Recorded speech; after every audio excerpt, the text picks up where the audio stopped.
Mic check 1 2. It's the Y2K collector, and contrary to what you might have heard recently, the PlayStation 2 is still the GOAT. It is still the greatest console of all time, and there's a number of reasons why the PlayStation 2 is still the GOAT. I'm not going to be one of those people that says the PlayStation 2 will always be the GOAT, but up to this point in video game history, the PlayStation 2 is definitely the GOAT. And it's for a number of reasons. And I know a lot of times people want to point to console sales, but it's not just the sales that makes the PlayStation 2 the GOAT. First of all, since we're on the topic of sales, we can talk about it. I mean, the PlayStation 2 has sold over 160 million units worldwide. Like those numbers are just staggering, especially considering that this console at this stage of the game is over 20 years old from when it was first released. So that's just a huge factor right there. Then you got to look at the PlayStation 2's library, right? It has almost 11,000 games, right? Catering to almost every imaginable criteria. I mean, you've got games like Shadow of the Colossus, Metal Gear Solid, you got God of War, Grand Theft Auto, Jack and Daxter, Ratchet and Clank. I mean, there's so many iconic games and so many iconic characters that have come from Sony. And I know a lot of times, the flagship Sony characters get eclipsed by some of Nintendo's characters just because characters like Mario and Zelda and Link and Kirby, because those characters have been around longer, sometimes they can tend to eclipse some of Sony's more popular characters. But these titles are nothing to sneeze at. I mean, on top of that, and this is something that I think today's generation won't really appreciate because we are now in the era of streaming. Thankfully, we are in an era where most people, if you live in a major city, you have some form of high-speed internet. You're working off of a fiber network that allows you to stream and download everything at lightning speeds. But, if you're older, you remember days where the internet wasn't all that. If you're older, you remember the days of dial-up. You remember the days of America Online. You remember the days where it took you hours just to download some of the smallest files out there. And so streaming wasn't really an option in the late 90s and early 2000s. And, in the 90s, we were still watching VHS tapes and, then eventually DVDs came out.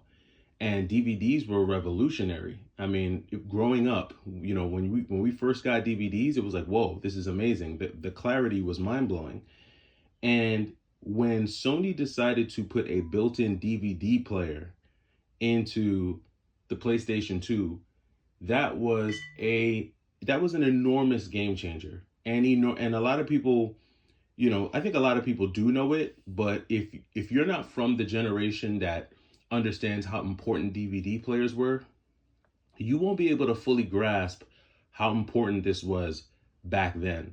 Because back then, not a lot of people had DVD players. Like getting a DVD player was a big deal because coming out of the 90s and going into the 2000s, most people were using VCRs. And even VCRs back then were expensive.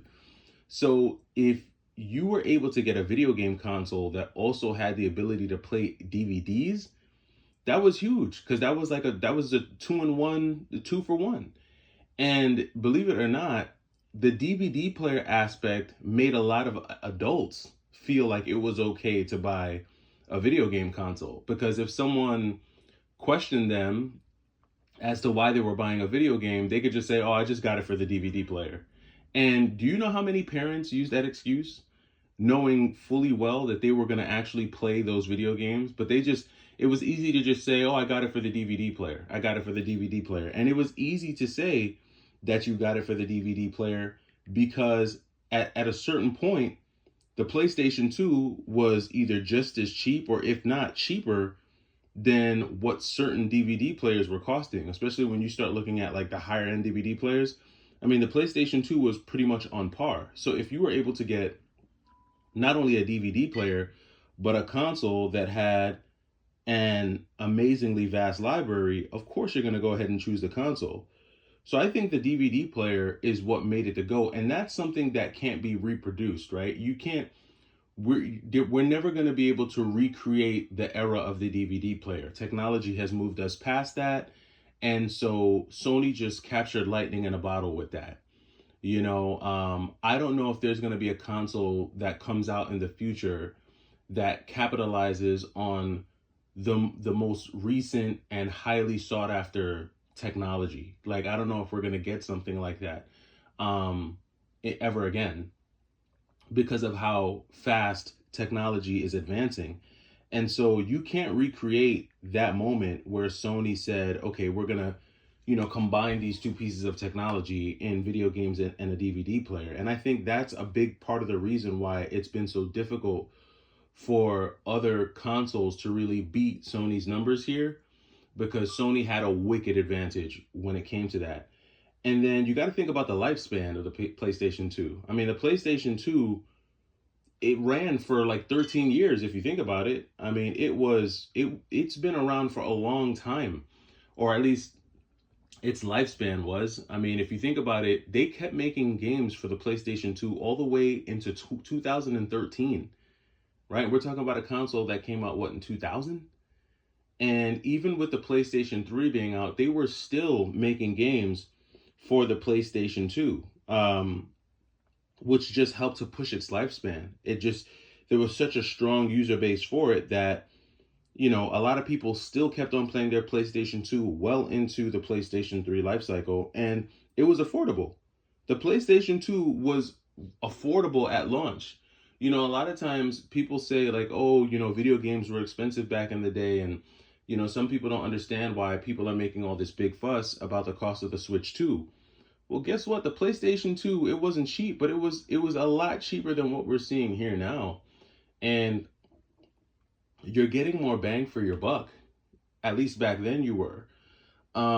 Just the library. Like I said, the library was amazing. The value add with you having a DVD player was amazing.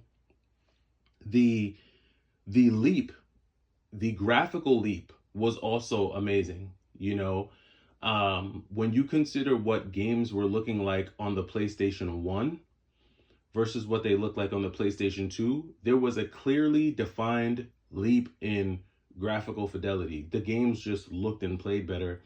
And with that being said, you have to remember the PlayStation 2 was also fully backwards compatible. You never had to worry about, I think for the most part, almost every PlayStation 1 game you could play on the PlayStation 2. If there were some games that you couldn't play, you guys could let me know down in the comments. But the fact that it was reverse compatible, that allowed it to reach back into the early to mid 90s, and then it allowed it to extend itself all the way into 2013, capturing over 2 decades of video games in one console. And so I just don't know if we're ever going to see anything like that again. The combination of timing, pricing, value, bang for buck, technological advancement, like a significant technological leap. I mean, all of these things that we look for in a succeeding console, everything that you would want to see in a follow-up console, we got in the PlayStation 2. From the groundbreaking technology to the amazing value add in the DVD player to the amazingly vast and eclectic library of video games, astounding third-party support from third-party developers, classic titles, iconic characters, amazing storylines. It's just, I don't know if we're ever going to see that type of leap again, going from the PlayStation 1 to the PlayStation 2. That has to have been the greatest follow-up of all time. And it's reflected in the numbers. And it's a big part of the reason why the PlayStation 2 is still the GOAT to this day. It's really going to be hard to recreate the magic that we saw in 2000.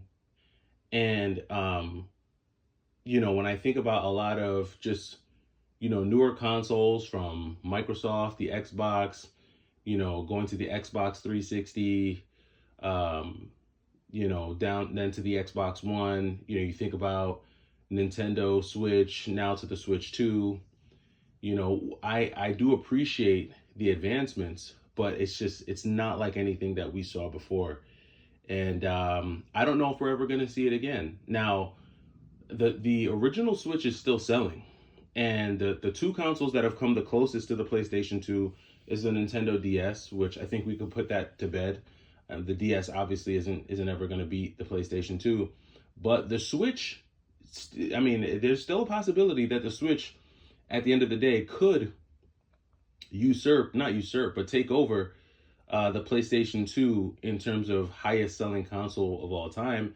There's time. I don't know if it will happen with the Switch 2 being out now.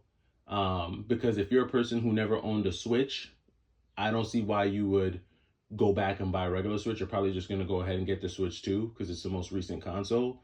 So I don't know if it'll happen, but it's very interesting to see. And every time I see my PlayStation 2, I'm just like, dang, this is a moment in time that we'll never see again. I don't think we'll ever see anything like it. But you guys let me know what you think down in the comments. Do you think the PlayStation 2 will ever be beat? Do you think we'll ever see a console upgrade or a sequel as great as the PlayStation 2? Let me know down in the comments. I'll catch you in the next video. It's the Y2K Collector. Take it easy.